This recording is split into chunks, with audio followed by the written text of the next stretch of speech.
Dans Ésaïe 14, verset 12, traduction King James, il est dit, comment es-tu tombé du ciel? Comment es-tu tombé du ciel, virgule, ô Lucifer, fils de l'aurore. On n'a pas dit fils des ténèbres. Puisque sur la terre, on sait que Satan, c'est le prince des ténèbres. Mais ici, on dit, ô Lucifer. D'autres vont traduire, vont dire Lucifer, c'est porteur de lumière. Bon, l'équivalent de Lucifer dans la mythologie grecque, on sait que c'est Apollon.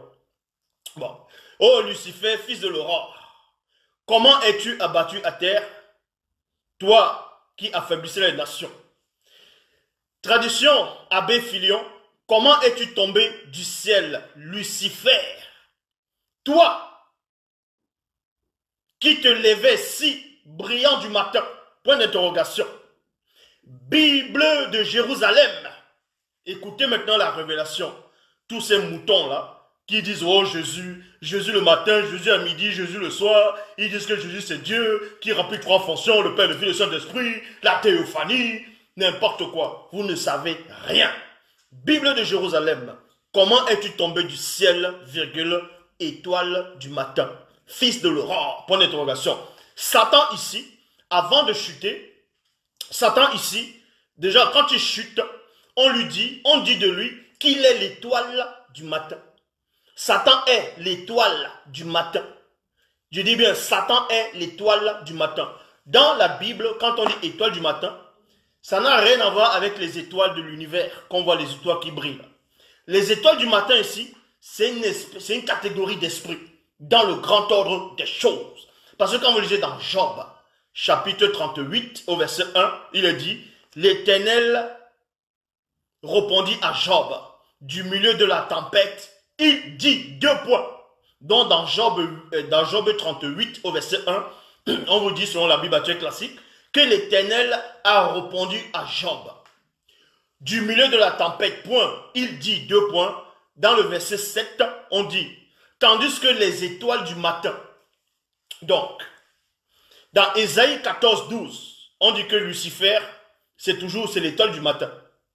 Et dans Job 38, on parle de la création du monde. On parle de la création du monde.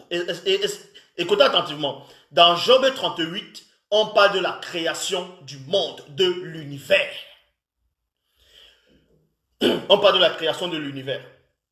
Et on vous dit, pendant la création, il y a certains esprits qui vont s'acclamer, qui vont être contents. Et parmi ces esprits-là, il y a les étoiles du matin. Donc Satan aussi, on le considère comme l'étoile du matin. Est-ce que vous comprenez? Donc, dans Job 38, verset 7, tandis que les astres du matin c'est qui? C'est Dieu. Me louaient ensemble, virgule, et que les fils de Dieu poussaient des cris de joie, point d'interrogation. Bible en français courant. Quand les étoiles du matin chantaient en chœur, virgule, quand les anges de Dieu lançaient des cris de joie, point d'interrogation. Donc vous voyez, pendant la création du monde, on vous dit qu'il y avait des espèces d'esprits dont ce sont des étoiles du matin. Maintenant, il y a aussi des anges. Et l'étoile du matin, on retrouve encore la même étoile du matin dans cette catégorie dans Apocalypse chapitre 22 au verset 16. Traduction King James française, il est dit, moi, selon les Bibles actuelles classiques, Jésus, moi, Jésus, j'ai envoyé mon ange pour vous. Non, j'ai envoyé mon ange pour rendre témoignage de ces vérités destinées aux églises. C'est moi l'étoile brillante du matin. C'est moi l'étoile brillante du matin.